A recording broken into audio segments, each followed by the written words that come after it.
You wake up, but you don't feel awake. The ceiling stares back as if it's judging you. Another day begins, but it feels like a continuation of something meaningless, a silent dread that follows you from your bed to your mirror. You stare at your reflection, eyes sunken, mind racing, asking a question that echoes louder than any alarm clock. What's wrong with me?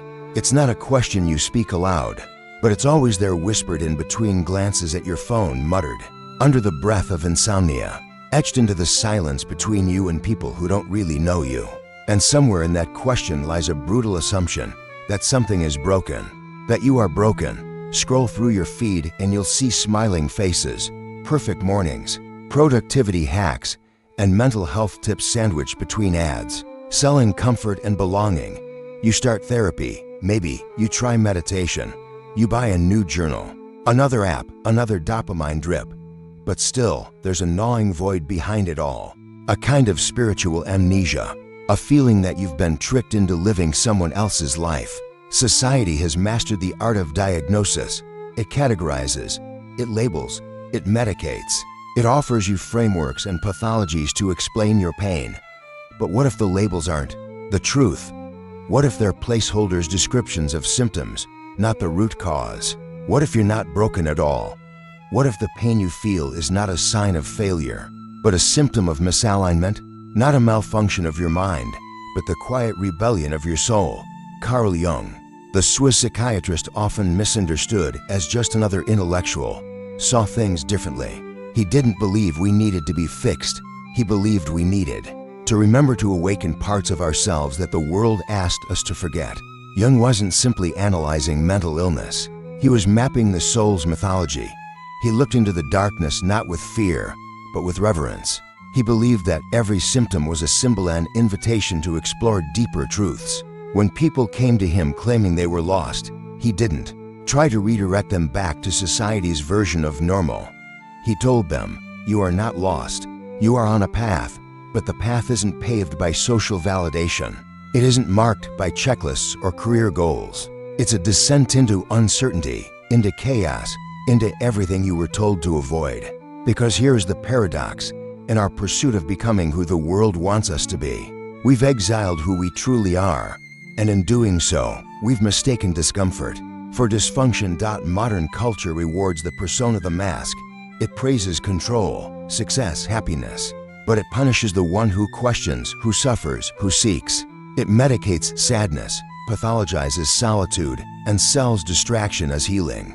But what if the discomfort you feel is not a flaw, but a clue? What if it's the mind's way of telling you that you've followed the wrong map, that the life you're living is a detour from your true self? This is not a message of despair. It's an invitation to go beneath the surface, beyond the narrative you've inherited, to begin what Jung called the individuation process, the journey to becoming whole. This isn't about fixing what's broken. It's about unlearning what never belonged to you in the first place. Because maybe the real sickness is the belief that there's something wrong with you. And maybe the first step toward healing is realizing that you were never broken. You were simply being called to find your own path from the moment you're born. The world starts writing your script. Before you can speak, you are taught. Before you can think freely, you are trained to obey. You're given a name, a nationality, a belief system. You're wrapped in flags, baptized in ideology, and told what matters most: fitting in, achieving, succeeding. You learn early that there are rules about who you should be, what you should want, how you should feel, and what you must never question. And if you break those rules, you're not just wrong, you're dangerous, you're broken. Carl Jung called this the persona, the mask we wear to survive social reality. It's the version of you that smiles when you're dying inside, that says I'm fine when everything is falling apart, that becomes what others want in order to be accepted, validated, loved.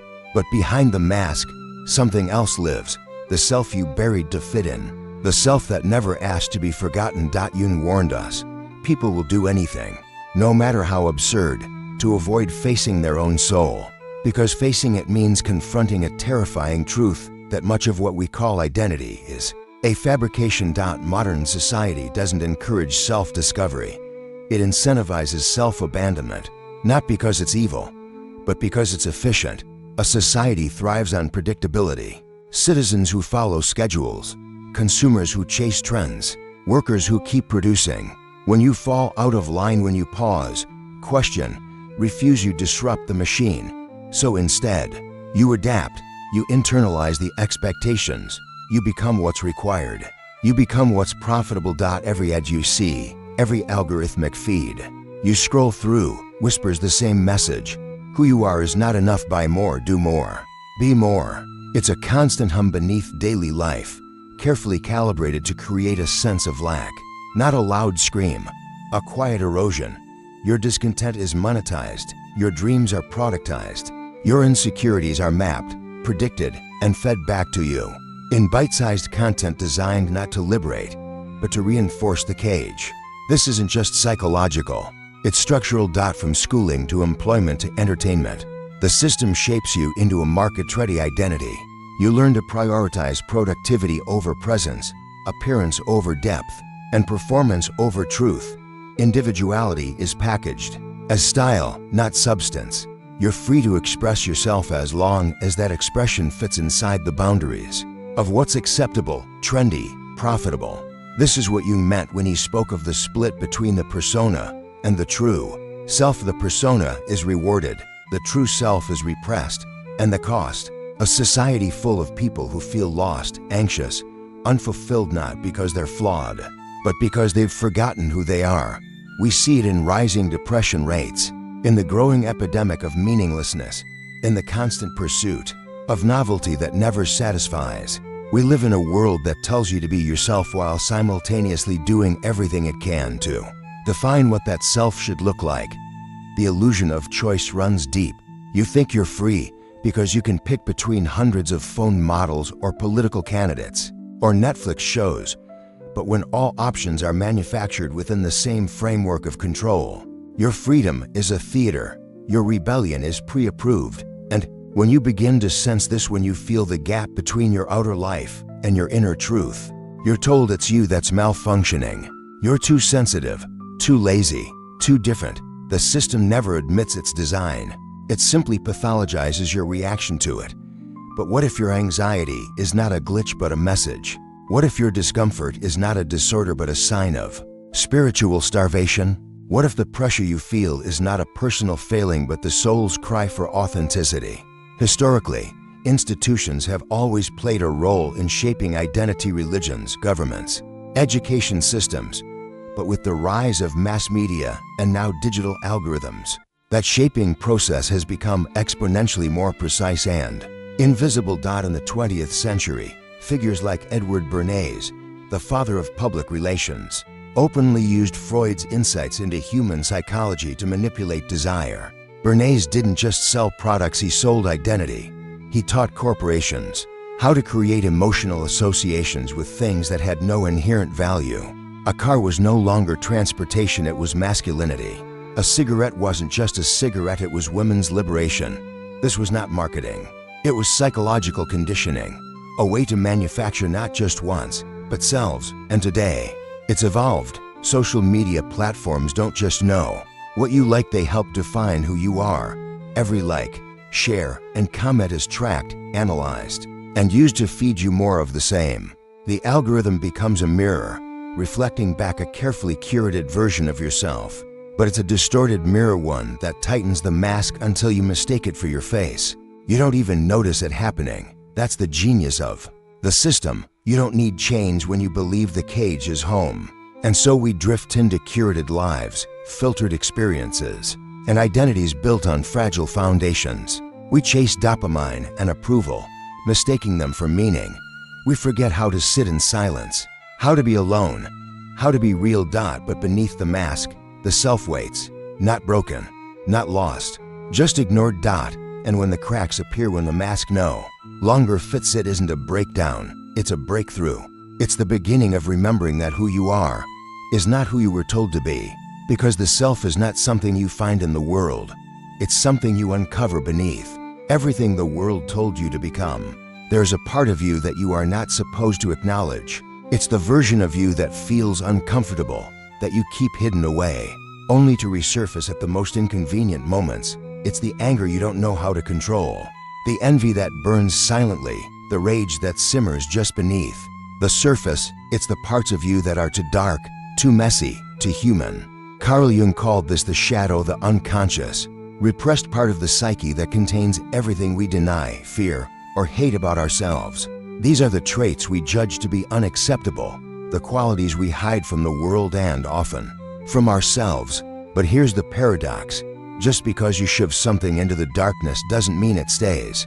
There it doesn't vanish, it festers. What you suppress begins to take on a life of its own. It doesn't just disappear, it leaks into your behavior, your relationships, your decisions, and your worldview. It can even explode. You might think you're keeping it under control, but the more you push the shadow away, the more it pulls you under. Jung knew this well. He understood that the shadow was not some abstract psychological concept. It was a real, powerful force within us, and until we acknowledge it, it will haunt us.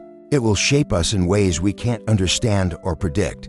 But what if society's insistence on repressing the shadow is not just about our personal well-being? What if, in fact, it is systemic, designed to maintain order, predictability, and control? The psychological function of the shadow is simple. It's everything we can't reconcile about ourselves. It's the ambition we hide because we're taught that wanting success is selfish.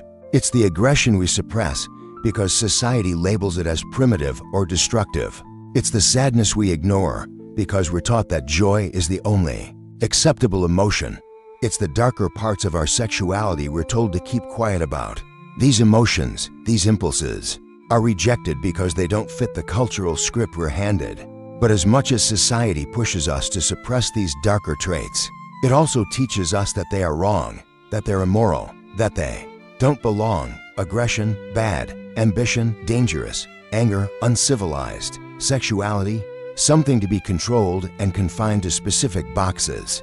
All of these things are pushed into the shadows and branded as taboo. But here's the thing about the shadow. It doesn't go away.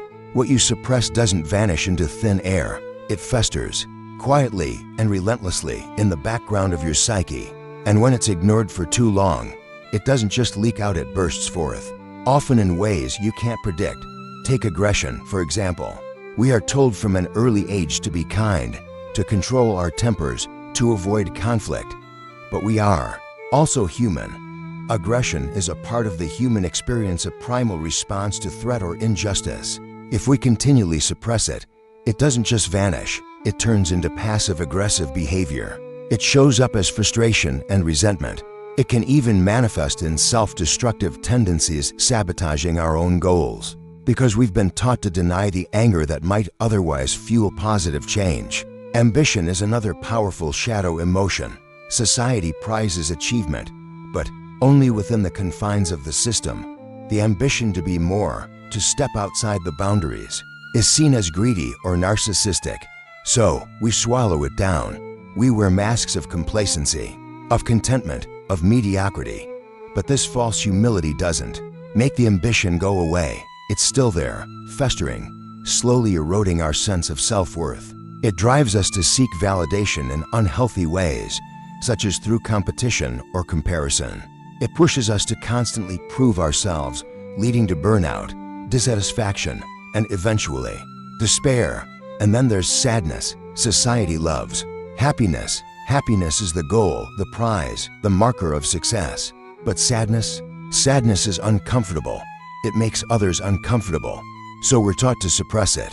Don't cry, don't dwell on your pain, don't show vulnerability.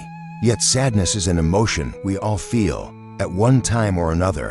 And if we push it away, it doesn't heal. It just festers, becoming bitterness, depression, and disillusionment. But what happens when we don't confront these repressed emotions? When we fail to accept the shadow, we begin to project it onto others.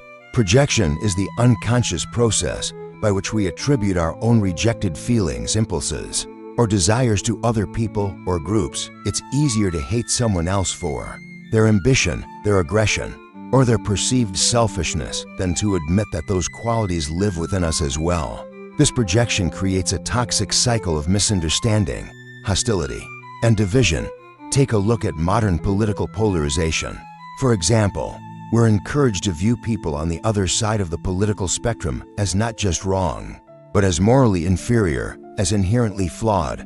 We project our fears, frustrations, and insecurities onto them. We see the worst in them and assume that it is somehow outside of ourselves. This is the essence of the shadow, the denial of our own flaws, and the externalization of those flaws onto others. It's not just politics where this happens. Think of cancel culture, an epidemic of moral judgment where entire lives are destroyed because of mistakes, often made long ago, or simply for holding a different view. In this environment, we feel the need to project our shadow onto others. To maintain a sense of moral superiority, we relegate the parts of ourselves we don't like to others. They are the villains. We are the heroes, but in doing so, we miss the deeper truth that we are all capable of those very same flaws, and by repressing them, we only intensify their power over us. The same phenomenon occurs in our personal lives. If we don't confront our own darkness, it doesn't go away, it poisons our relationships. It manifests as passive aggression, jealousy, or anger that we can't explain. We find ourselves fighting battles we don't understand, torn between the person we pretend to be and the one we secretly are. The longer we refuse to face the shadow, the greater the conflict within. And here lies the systemic aspect of shadow repression. If the collective doesn't confront its own darkness, it becomes far easier to manipulate and control. A society full of fragmented, unconscious individuals is a society easily steered, one that follows the rules not out of true understanding, but out of fear and repression. A whole, conscious individual, the kind of person who has faced their shadow, cannot be easily controlled. They will question, challenge, and resist the forces that seek to keep them in line. So, why does society encourage shadow repression? Because it's easier to manage predictable, docile individuals than those who are whole and awake. The more fragmented we are, the more easily we can be herded. But Jung knew this. He knew that the path to true liberation lay not in the denial of our shadow, but in its integration. To become whole, we must embrace those parts of ourselves we have cast aside. We must recognize that we are not perfect. We are not saints nor demons. We are both light and dark, and it is in acknowledging this that we truly come alive. The shadow is not our enemy. It is a part of us, sometimes disturbing, but always human. And when we refuse to repress it, we unlock a new level of consciousness. The question isn't how to get rid of the shadow. The question is, what does the shadow have to teach us? What wisdom does it carry? What hidden truths does it hold? Because only when we face our own darkness, when we allow the rejected parts of ourselves to surface and breathe, can we truly step into the light. What if the greatest rebellion you could ever embark on isn't against a government or a corporation, it's against yourself? Jung's concept of individuation presents a startling truth. The most profound transformation doesn't come from changing the external world, but from the internal work of integrating the different aspects of who we are. Individuation is the lifelong process of becoming whole, not perfect, but whole. It's the journey of reconciling our conscious mind with our unconscious, of embracing both the light and the shadow that lives within us. To understand this, think about the myths that have been passed down through history. They all share a common theme: the hero's journey. The protagonist sets out on a quest, faces trials, encounters darkness, and emerges transformed. But here's the twist: the hero is not fighting an external enemy. The real battle takes place within. The trials and darkness are not external forces, but internal obstacles. The quest is not to destroy the world outside, but to transcend the limitations of the self. For Jung, individuation is precisely this: the internal rebellion. It is the process of breaking free from the cultural scripts, the repressive norms, and the false selves we've been taught to inhabit. It's a journey inward, one that requires the courage to face the very parts of us we've been conditioned to reject. The light and the shadow, the conscious and the unconscious, must be brought together, not as opposing forces, but as necessary complements. Only then can we begin to discover who we truly are. Jung believed that wholeness was the goal, not perfection. Perfection implies an ideal, a fixed standard we must strive to meet. But wholeness is more complex. It's the acknowledgement that we are not one thing. We are many. We are flawed, yet magnificent. We are broken, yet whole. We are the contradictions that make us human. But as you might expect, this journey isn't celebrated. The system doesn't cheer on those who strive for wholeness. In fact, it punishes them. Anyone who dares to step outside the boundaries of what is considered normal or acceptable is often labeled as crazy, lost, or broken. The system thrives on conformity. It needs people to be predictable, to fit into neat boxes. It does not want individuals who are complex, who are questioning, who are seeking depth. And so, the quest for individuation is not just internal, it is also external. The world, as it is constructed, seeks to stop you from facing the depth of your own soul. It wants you to remain shallow, to remain distracted, to remain compliant. Anyone who dares to question or challenge that status quo, who dares to pursue the path of wholeness, will be met with resistance, judgment, and isolation. But history shows us that the greatest figures, those who truly embodied the spirit of individuation, were often those who went against the current. They dared to step outside the prescribed roles and challenge the dominant paradigms.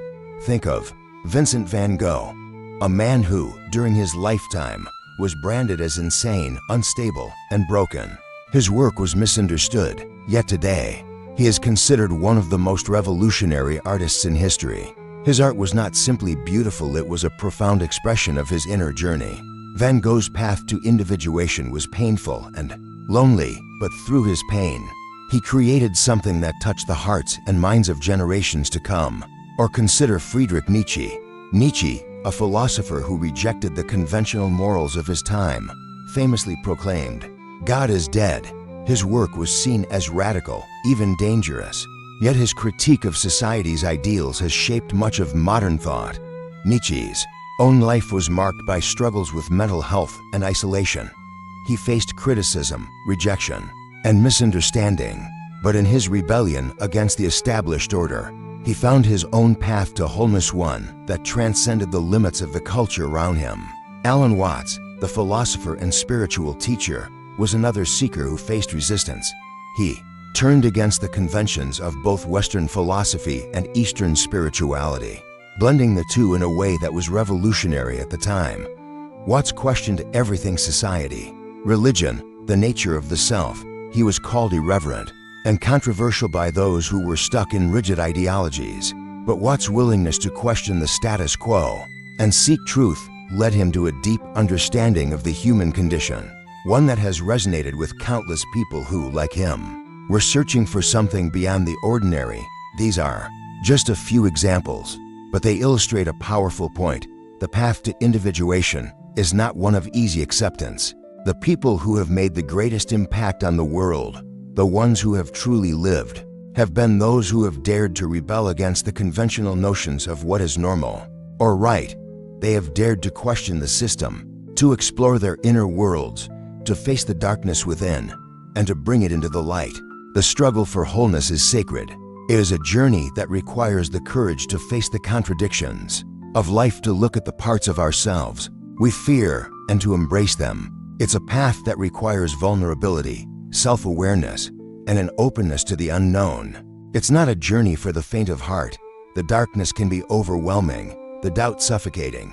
But without this confrontation with the shadow, without this internal rebellion, there is no transformation. Jung's idea of individuation is not just a personal journey, it's a universal one. It speaks to the core of what it means to be human. The journey toward wholeness is the journey toward authenticity. It's the quest to uncover the truth of who we are, not who society wants us to be.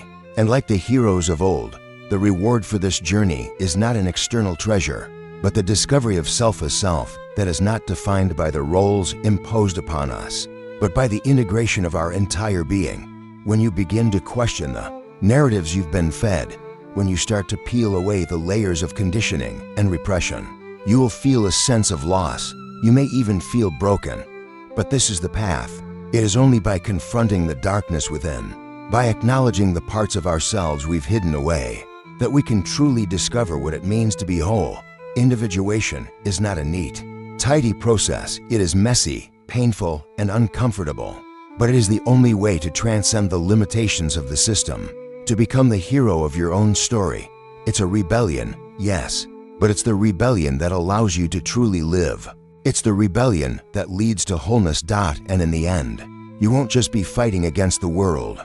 You'll be fighting for the only thing worth fighting for, your true self.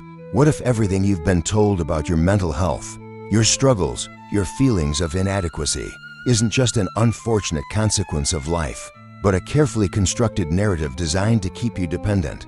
What if the notion that you are broken is not a reflection of your true state, but a tool used to keep you in line, under control, and compliant? In the modern world, the label of broken is not just a personal diagnosis. It's a cultural one, a societal construct carefully embedded in the very fabric of our lives. From the moment we are born, we are given scripts: go to school, get a job, conform to norms, consume endlessly, and above all, avoid discomfort. The moment we step outside of these boundaries, we're told something is wrong with us. And so, we are labeled as broken, flawed, deficient, incomplete. But who benefits from this brokenness? Who profits from a society full of people who believe they are inherently flawed and incapable of living full, meaningful lives? The system, the institutions that perpetuate this narrative, the pharmaceutical companies, the medical professionals, the self-help industry, and the ever-growing wellness market all thrive when we believe that something is wrong with us. They create a cycle of dependency. You're not well, but you can be fixed if you buy into their solutions. At the core of this machinery is the mental health industry, which on the one hand seeks to heal, but on the other hand profits from the endless treatment of ailments. The system isn't designed to make you whole, it's designed to keep you fragmented. You are not meant to find resolution, because resolution means you no longer need the system. You are encouraged to stay sick, stay anxious, stay confused. That's how the system survives. The mental health industry positions itself as the ultimate healer, but in many cases, it also serves as a gatekeeper. Who gets access to healing? Who gets diagnosed? And who gets told they're fine? The gatekeeping doesn't always occur in the examination room, it happens long before that. The medicalization of mental distress, turning natural human experiences like sadness, grief, or existential doubt into pathologies, ensures that we remain dependent on external systems for validation, for treatment, and for answers. Consider the way language plays a role in shaping this process. Think about the difference between the statements "you are depressed" and "you feel depressed." The first implies an identity. Depression is not just a passing feeling, but a permanent, unchangeable part of who you are. The second leaves room for the experience to pass, for the individual to regain agency and control. The language we use to describe ourselves, the labels we accept, are crucial. By framing a temporary emotion as a permanent state of being, we create an identity based on illness, and once that identity is formed, it becomes hard to break free. You are no longer just a person experiencing a mood. You are depression. You are anxiety. You are broken. This is the language of control, and it feeds directly into the commodification of wellness and identity. Every wellness product, every self-help book, every therapy session, every pill, every app, it's all marketed to you as a solution to this inherent flaw within you. But the problem is not that you are broken. The problem is that you are being told you are broken. The wellness industry isn't designed to make you whole. It's designed to keep you consuming, forever seeking something outside yourself to fill the hole you've been told exists. It plays on your fears, your insecurities, and your sense of inadequacy. The more you search, the more they profit. But here's the catch: discomfort, doubt, sadness, these are not signs of being broken. They are part of the human experience. The fear of loss, the anxiety about the future, the sadness of existential questions, they're not problems to be medicated away. They are signals, signposts pointing us toward a deeper understanding of ourselves. They are the raw material of personal growth. Instead of embracing the discomfort of these emotions as opportunities for introspection, we are taught to see them as diseases to be eradicated. The pathologizing of natural human struggles creates a false dichotomy. You are either normal or sick. The definition of normal becomes incredibly narrow and rigid, designed to fit a consumer-driven society. Anything outside of that narrow definition is deemed abnormal, disordered, or problematic. The system, in all its complexity, requires you to stay within this framework. To feel anything outside of it is to risk being labeled as out of control, to risk being broken. The system thrives when we fragment ourselves. It's easier to control a population that is not whole. It's easier to control a society that is constantly looking for the next quick fix, constantly chasing the next self-help book, the next pill, the next wellness trend. When we are fragmented, when we are constantly searching for something external to fix our internal dissonance, we lose sight of the power that lies in self-understanding. The system does not want you to go inward. It does not want you to explore your depths. It wants you distracted, appeased, sedated. And this is where Jung's core insight cuts to the heart of the matter. He understood that the modern individual is spiritually starved. Our lives are dominated by the pursuit of external things: money, success, status, pleasure, but none of these things nourish the soul we live in. A culture that has, for the most part, abandoned the search for meaning. Instead of looking inward, we are pushed outward into noise, distraction, and consumption. But Jung didn't see this as a passive condition. He saw it as a conspiracy, of sorts, a systemic structure designed to keep us from awakening to our true selves. The system doesn't just want your money, it wants your soul. And as long as you believe you are broken, you will continue to look outside of yourself for answers. You will remain fragmented. You will remain dependent. The most profound rebellion against the system, then, is not one of physical resistance, it's the rebellion of the mind and spirit. It is to reject the narrative that you are broken and to embrace the truth that you are whole, that you have the power to heal yourself, to transcend the limitations imposed upon you, and to find meaning in the discomfort that you are taught to avoid. But to truly rebel, you must see the system for what it is. You must understand that your fragmentation serves a purpose that is not your own. You must break free from the narrative that labels you as broken, and instead, begin the process of integrating all the parts of yourself, the light and the dark, the conscious and the unconscious. Only then can you begin to transcend the systems that seek to control you. The system's secret is simple. Keeping you broken keeps you compliant. It keeps you distracted, keeps you searching, keeps you dependent. But you are not broken. And once you realize that, the system has no power over you. The real journey begins when you stop looking for answers outside and start seeking them within. And in that search, you'll discover that you were never broken to begin with. You were just following the wrong path. For a moment, let the quiet settle over you. What if everything you've been told about yourself, the feeling that you are broken, incomplete, or inherently flawed, is not the truth at all? What if your struggles, your pain, your confusion were not signs of something gone wrong, but signals pointing you back to something deeper? What if you're not broken, but simply misaligned from the person you were meant to become? This idea, this shift in perspective, is the quiet revolution at the heart of Carl Jung's work. Jung believed that the human soul is not inherently damaged or diseased, but rather that it's often out of alignment with its truest, most authentic self. Instead of viewing suffering as something to be fixed or eliminated, he invited us to see it as a doorway, an entry point into self-discovery and transformation. To be misaligned is not the same as being broken.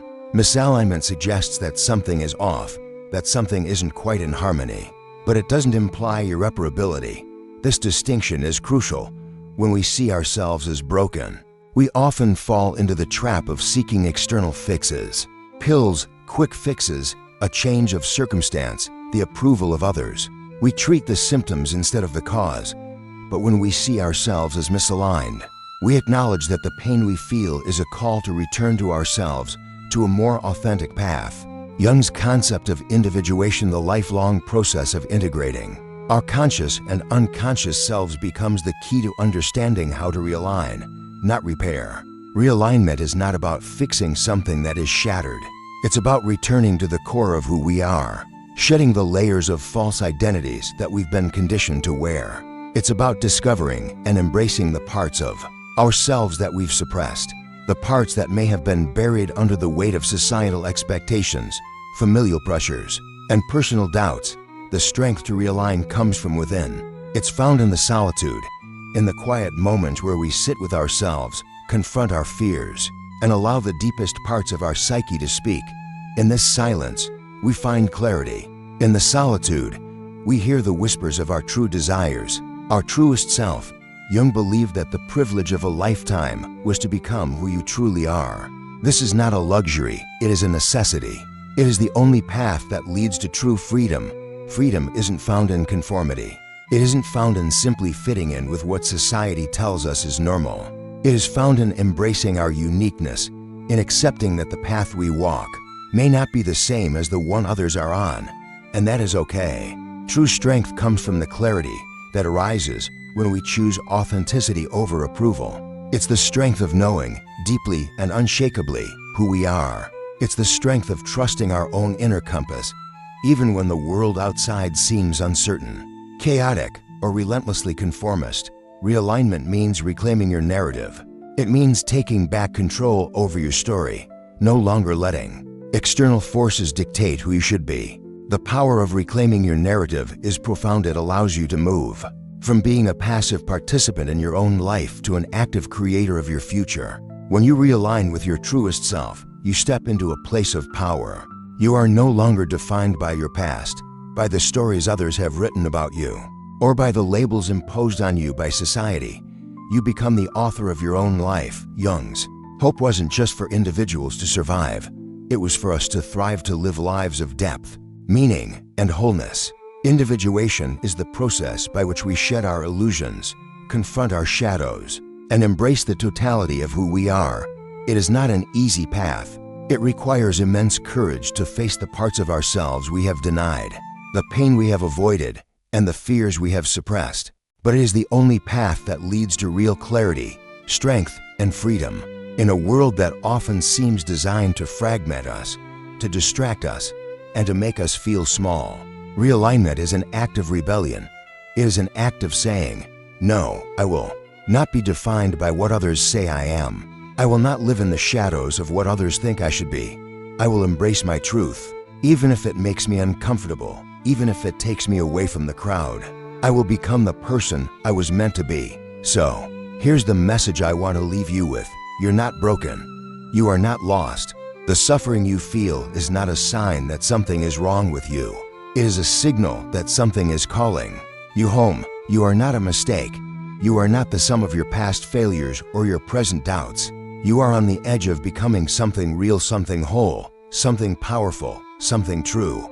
The real journey begins when you stop seeking to fix yourself and start seeking to realign with who you truly are. And in that realignment, you will find the clarity, strength, and freedom you've been searching for all along. You are not broken. You are just misaligned. And that, my friend, is a journey worth taking. You are on the edge of becoming something real. Then, slowly, as if the world itself is awakening, the horizon of your mind begins to shift. The first light of dawn breaks through the dark, and with it, the possibility of a new perspective. What if all of your discomfort, all of your unease, all the times you've felt like you're lost or falling behind, were not signs of failure, but messages? What if this discomfort, this aching feeling, was not a malfunction of your mind or soul, but a calling to return to something deep within yourself, something that has always been there, buried beneath the surface, waiting to be reclaimed? What if the path to healing is not forward, but inward, in a world that constantly urges us to look outward to fix ourselves through external validation, material success, or social approval? What would happen if we stopped searching for ourselves in the world around us, and instead turned our gaze inward? What if the journey to wholeness wasn't about accumulating more things, but stripping away the false layers that obscure our true selves? And what would happen if, instead of trying to be good, to fit the mold, to meet expectations, to be the person others want us to be, we started trying to be whole, to fully embrace the complexity of who we are, with all our flaws, contradictions, and shadows? What if we dared to confront the parts of ourselves we've spent so long running from, and in doing so, allowed ourselves to become something more authentic, more real? This is not a call to abandon the world or retreat into isolation. It is an invitation to transform the world from within. Imagine the kind of world we might create if enough people answered this call. A world where people no longer felt the need to hide behind masks, to conform to imposed roles, to be fractured versions of themselves, a world where we all became whole. The question, then, is not whether we are broken, but whether we are willing to wake up, to acknowledge the pain and the discomfort, and instead of fearing it, embrace it as the profound guide it truly is, to listen to the call to return to our deepest selves, and from there, transform everything around us. That you are not broken, you are not lost, you are exactly where you need to be, on the edge of becoming something real. Pause.